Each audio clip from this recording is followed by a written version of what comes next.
და კვლავ საქართველოს რუსთავში დაწყებულია გასული საუკუნის 50-იან წლებში აშენებული კულტურის სახლის ისტორიული შენობის რესტავრაცია. პროექტი საკონცერტო დარბაზის სრულ განახლებას, შიდა სივრცისა და ფაზათის აღდგენას, გახმოვანება განათების თანამედროვე სისტემისა და სასცენო აპარატურის დამონტაჟებას, ასევე გარე პერიმეტრის მოწყობას ითვალისწინებს. პროექტის კონცეფცია რუსთაველი ახალგაზრდების ჩართულობით შემუშავდა.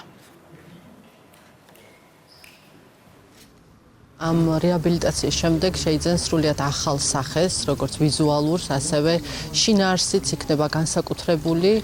აქ ახალგაზრდებისთვის გაჩნდება ახალი შესაძლებლობები მუსიკის, ხელოვნების, თეატრის მიმართულებით. აღნიშნული ობიექტი სრულ რეაბილიტაციას ექვემდებარება, სრულად განახლდება სცენა, განახლდება დარბაზი, აქვე გამოეწყობა გარე სივრცე, სადაც იქნება მოწყობილი ამფითეატრი. საბოლოოდ რეაბილიტაციის დასრულების შემდეგ რუსთაველები მიიღებენ თანამედროვე სტანდარტების შესაბამის კულტურის სახლს. სულ რამოდენიმე თვეში ჩვენ გვექნება სრულიად ახალი ინფრასტრუქტურა, სრულიად ახალი კონცეფციით, სადაც რუსთაველი ახალგაზრდები შეძლებენ, რომ იმ კულტურისა და სახელოვნებო მიმართულების სხვადასხვა წრეებზე მოვიდნენ და დაკავდნენ.